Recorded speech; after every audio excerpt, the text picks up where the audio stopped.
It ultimately is your responsibility. You cannot continue to place blame on other people and other circumstances. You can't. You can't do that. I have seen people gain back their weight. I've seen coaches, Code Red certified coaches that leave the lifestyle, disconnect from the community, and gain back their weight. And they say this too. Well, I know these are all just excuses, but I'm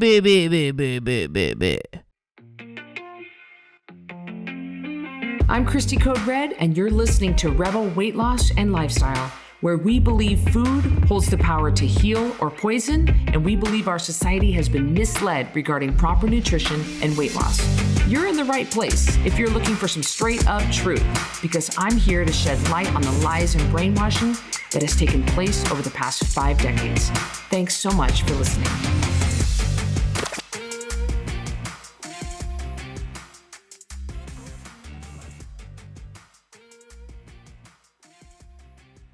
Christy Code Red, author, entrepreneur, retired professional boxer. Did I tell you guys I was at an event and this woman brought a little kid in to meet me, little time. Maybe she must have been 2 years old. And every time she would hear my videos playing in the background when I say author, entrepreneur, retired professional boxer, and I would shadow box in the air, she would shadow box in the air. It was so cute. Oh, I love that. So hello to all of you. Welcome to Rebel Weight Loss and Lifestyle. I'm sitting here adjusting my camera while there we go. I don't know why I can't do this before I hit the button. Welcome back. Welcome back. Rebel Weight Loss and Lifestyle. Hello. How's everybody doing? I've got a good one for you today. Well, I think they're all good. I think some of them are better than others. Some of them just hit home, and some of them are just what you need to hear, and some of them don't really apply to you. And I think this is one that's going to be hard for a lot of you guys to hear, because we're talking about blaming versus taking responsibility. Blaming versus accountability. Pretty much everything is easier than taking responsibility, but blaming is much easier. Now, the funny thing about blaming is that they call it reasons. I call it bullcrap excuses. You guys know that. But people call them reasons. Well, these are my reasons that I gained back all 86 pounds that I lost. And they think that makes it okay, that they say, these are my reasons. And they say, and this is another thing that people do that I can't stand. Oh, I can't stand this. This is what they do. I know these are just excuses, but I know these are just excuses, but like them prefacing their bullcrap excuses actually makes it okay. Like by them saying, I know it's not okay, but here are my excuses. No, see, even though you said that, it doesn't make it okay. It still doesn't make it okay. Well, I know, like you should just stop talking, period. You don't even need to say your excuses. By someone even saying what their excuses are, by someone even saying what their reasons are, that makes them act like they're using it for a crutch. That to me is someone who that's what they're using. They're using that for an excuse. Even if they say, I know this is not an excuse, but I know that this doesn't make it okay, but blah, blah, blah, blah, blah. No, see, you don't even say that part. It doesn't make it okay. So why would you even say it? Now, I know a lot of you guys are going to be like, Christy, this is baloney, my dad was in the hospital and my son got a DUI and I ended up having to take care of my neighbor's kid because my neighbor's husband, blah, blah, blah, blah, blah. And I get that crap happens. I mean, I absolutely get that crap happens in our life. And we might have a harder time focusing on our diet and focusing on our sleep and our water when those things happen. I understand that. And I know that this upsets a lot of you to hear these words. But bottom line, it's nobody's fault but yours. Say that with me. It is my fault. Say that with me. It is my fault. Period. It's bottom line, it's your fault. You have to take responsibility.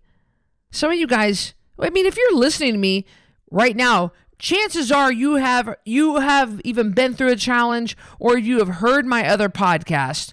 So you are now responsible for that information. That the diet industry, the education, the government, they're all wrong when it comes to nutrition.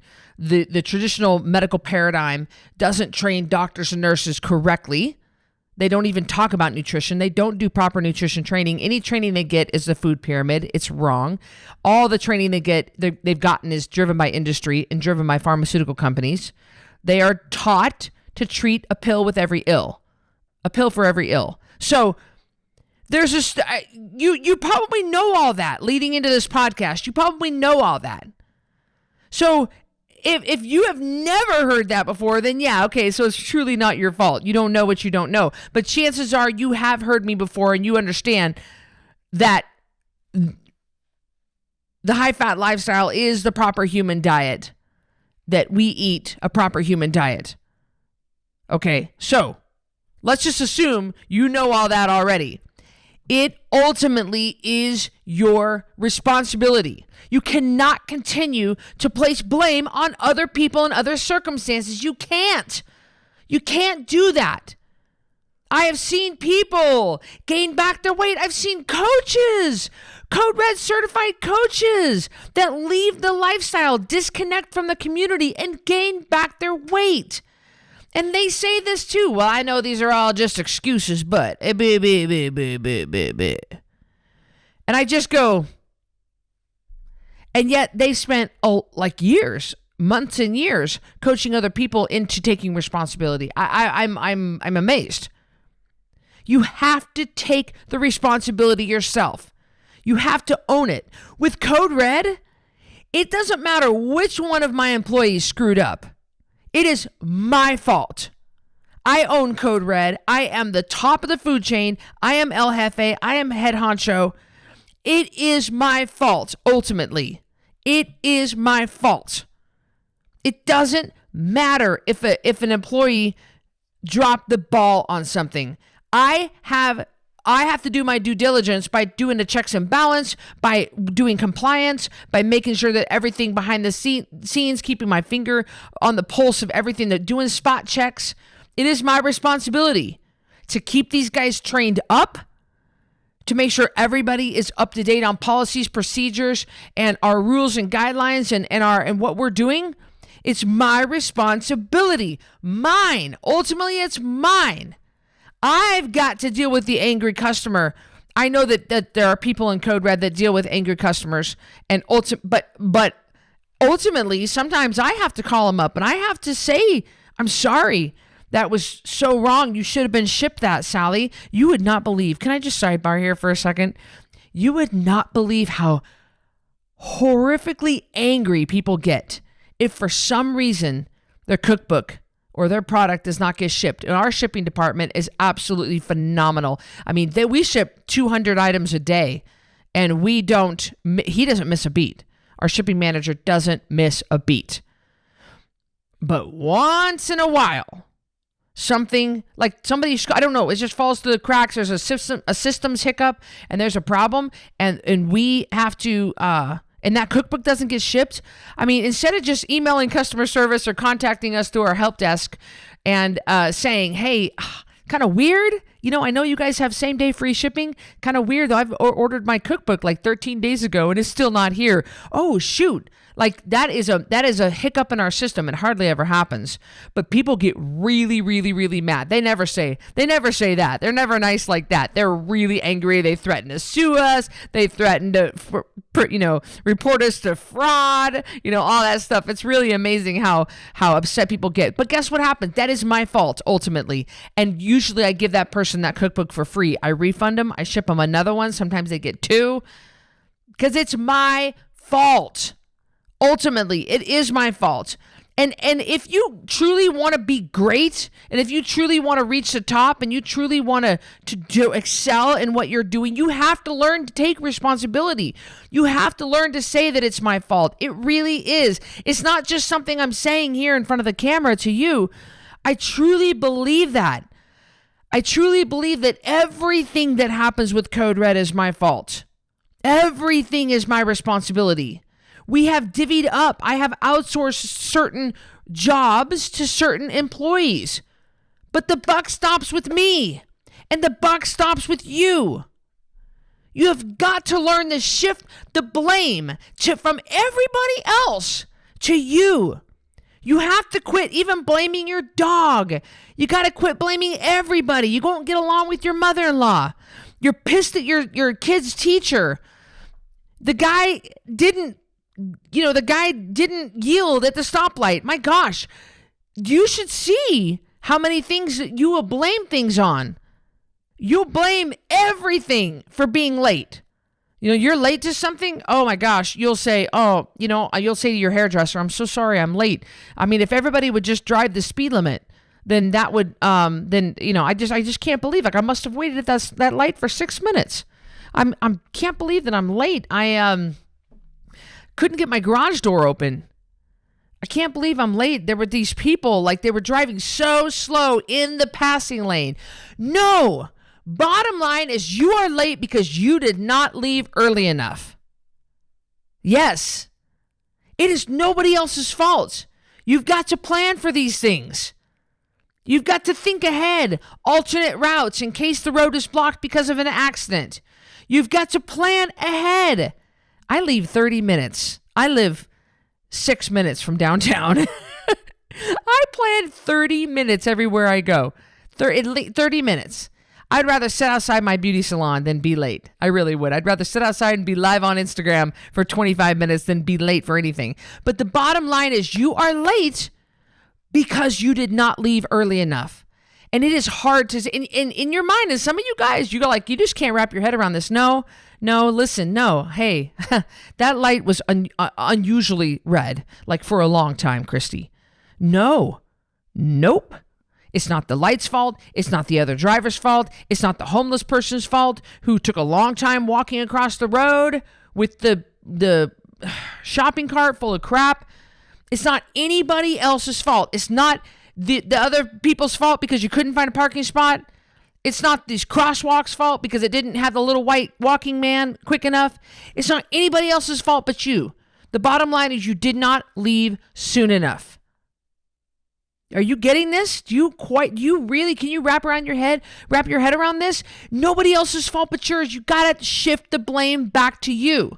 And when it comes to your weight loss, you've got nobody puts anything in your mouth but you. This is not prison. Even prison, they don't shove crap in your mouth. All right? Come on. You are the one making the ultimate decision.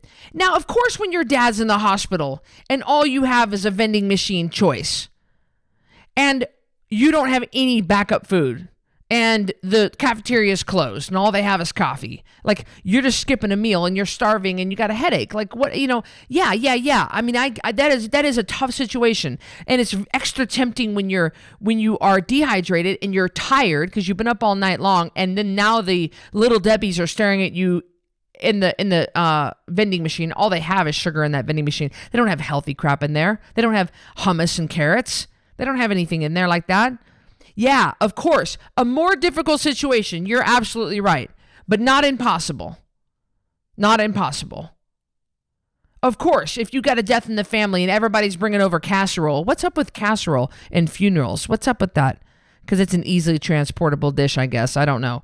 But people are bringing over crap to your house because that's the only thing they know to do to try to help you, to feed you, so you don't have to worry about cooking. And it's so kind. I mean, I totally understand and I totally get it. And I so appreciate people doing that, trying to help, But ultimately, you don't have to eat that. You make that decision whether you shove that in your mouth or you put it in the garbage. You got to take the responsibility, and it hurts to take the responsibility. It hurts. I talk about being in a domestic violence situation when I was 18. I was with a man who was physically and verbally abusive and emotionally abusive. He was horrible, and he still is to this day. He is terribly manipulative, and oh my gosh, that guy could spit fire with his words. But and did I ask for that? Of course not. Of course not. Did I see it coming? No, of course not. But it's my responsibility. I shouldn't have run off with him. I shouldn't have moved clear across the country. I shouldn't have gotten in that situation. I shouldn't have stayed for as long as I did. Yeah, it's absolutely my fault. The first sign of that happening, I should have left. The first sign, the first red flag, I should have left. So, I absolutely take full responsibility for that. The guy's a total jerk. He's a horrible, horrible, evil man. But I take full responsibility for what happened to me. I do. I was years and years later, I was in another relationship where this guy was so manipulative, and he ended up stealing $36,000 from me. He earned my trust, let him into my bank account, and the money is gone. Is that my fault? Yeah, it is. It's 100% my fault. Is that weird for you to hear me say that? Yeah, it's 100% my fault. Well, Christy, I don't know. I'm just saying 100% my fault. Then when I got into a relationship with Miles, I got a real ironclad prenup. The one man on earth that I can trust fully 100%, hands down, without a doubt. And I'm like, nope, not making that mistake. Everybody knows I only make the same mistake. I only make the mistake once. I don't make the mistake again, right?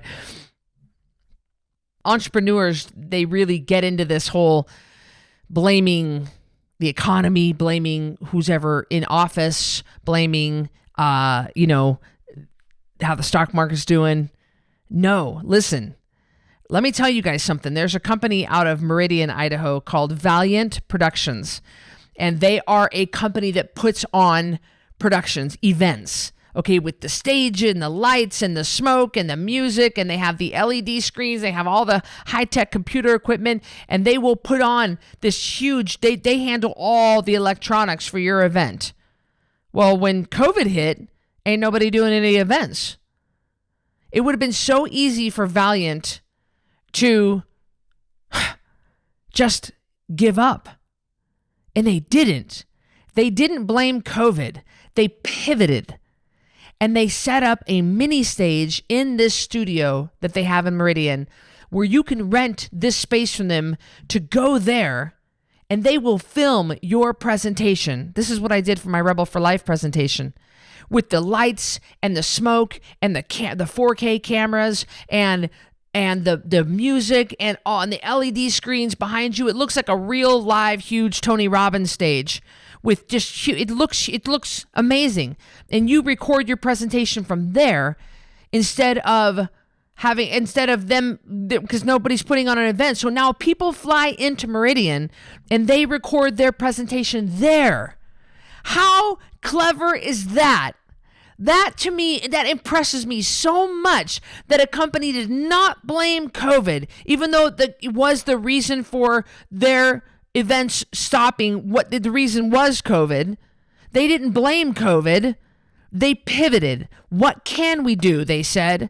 I have so much respect for that, because so many companies collapsed and went under instead of thinking, what can we do? What can we do? I know this personal trainer in Boise who, when COVID hit last spring, all the gyms closed, and he set up a GoFundMe for himself.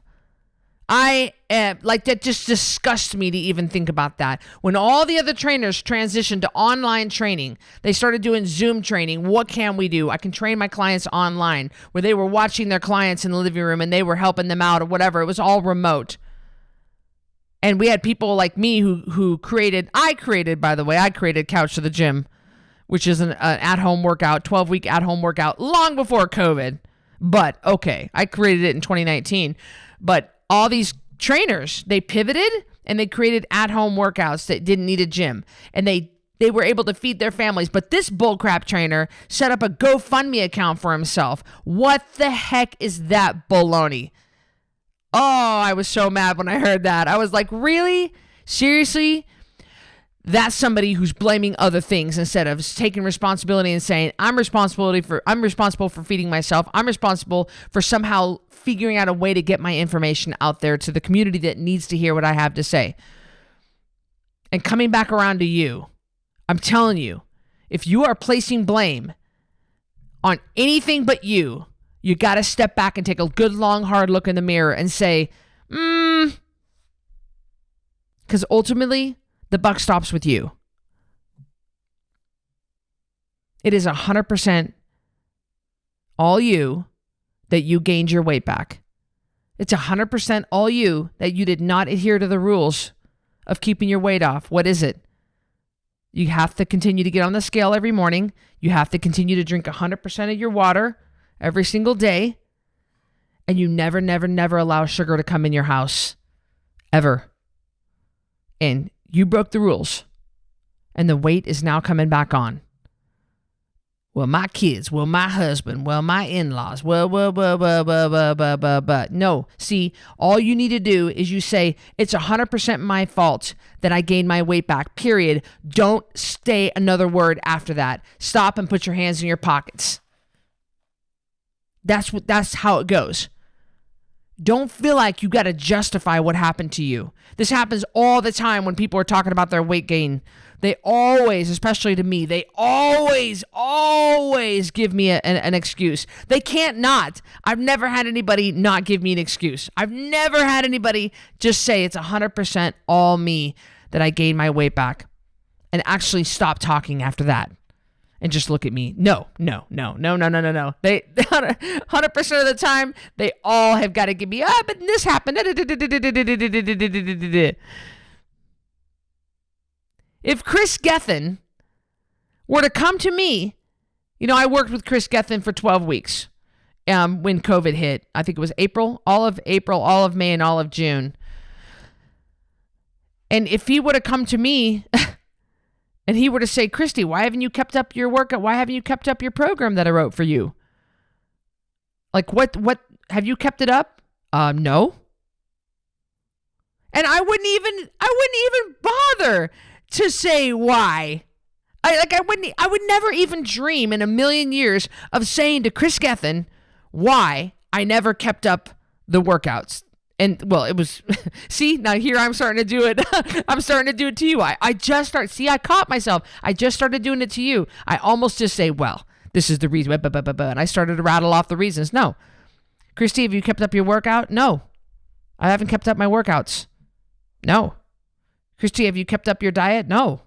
I let my diet slip. Actually, he's asked me a couple times, and I've told him just like that. No, I haven't. This is how much weight I gained back. This is what I'm looking like now. Here are my pictures. I would never dream in a million years saying to him, well, I'll tell you what, I started doing some traveling again, and then things got a little stressful. Then we had some Code Red events, and no, I would never dream of saying that, because I would never even dream out loud of even saying, I'd never even think it, because ultimately it doesn't matter what happens. You make time for what's important to you, and you prioritize your health or you don't. You keep up your weight loss or you don't. You let yourself go or you don't. But by golly, don't blame anything else. It's blaming versus accountability. It hurts to take responsibility for yourself. It hurts to admit. It does. It hurts. It hurts so bad. It hurts to just stand there and just grit your teeth and say, yeah, I let myself go 100%, gained back 86 pounds. And really, truly believe in your heart, it's all you. And you could have prevented this from happening if you just would have stuck with what you knew. If you just would have kept up with what I taught you. It hurts to take responsibility. It hurts to turn the blame back on you and just take it full on. Take it on the chin. We used to say in boxing, take it on the chin. Take it like we say, take it like a man. I know a whole lot of tougher women than men. You don't want to get in the ring with a 154-pound girl. Man, she is strong. So take it like a woman. Some of you guys truly, truly need to hear what I have to say here on this podcast. I don't know. And it might not be for everybody. There's some of you guys that just don't have, you just don't have a problem doing this. And some of you do. Some of you have, you have played games with yourself. You have made deals with yourself. And let me tell you, you've made deals with the devil. You don't do that. Don't screw around like that. Because look where it's gotten you. Some of you have gained back your weight. And it's a dangerous game you're playing. Some thin ice you're treading on. You've got to take responsibility for yourself. Responsibility versus blame. Accountability versus blame. Stop putting the blame on everything and everybody else and turn it back on you and just own it. And then do something about it. Don't just admit it while you're shoving the Oreos and the wine down your throat. Don't just like, yep, I know I'm doing this, and then keep doing it. If you truly are sick of feeling this way, then do something about it. The next 10-pound takedown challenge is starting soon. I expect you to be on it. Or if you're sick of this whole lose gain, then get a custom program. You can find one at coderedlifestyle.com. Click on coaching or click on programs, something like that. You can find it there. Read about it. It's where we can get 10% of your body weight off every month without shakes, pills, diet foods, or exercise. A 10-pound takedown is 10poundtakedown.com. The number 10, POUND, takedown.com. I'll link it up in the show notes. And that's where you can lose at least 10 pounds in 30 days by following a very simple rules. Bottom line is you got to do something. So either do Code Red or do Whole30 or do freaking something. It ain't getting any better by you just sitting here day after day, week after week, month after month, year after year, just letting yourself continue to be sick and fat. Own it. Stop placing blame. Own it and do something about it. Do an about face and do something about it. Register for the challenge. That's the first step, okay? I hope you enjoyed this episode of Rebel Weight Loss and Lifestyle. Hear my heart. Know I care. I say the hard things because I love you. I'll see you on the next episode. Thanks for listening to this episode of Rebel Weight Loss and Lifestyle. If you're not subscribed already, please be sure to do that right now. And if you enjoyed this episode, I would love it if you could do me a quick favor and rate and review this podcast. That would be just so helpful. Speaking of help, let me know if I can help you. Go to coderedlifestyle.com, check out my programs, and see what we can do for you. Until next time, Rebel on.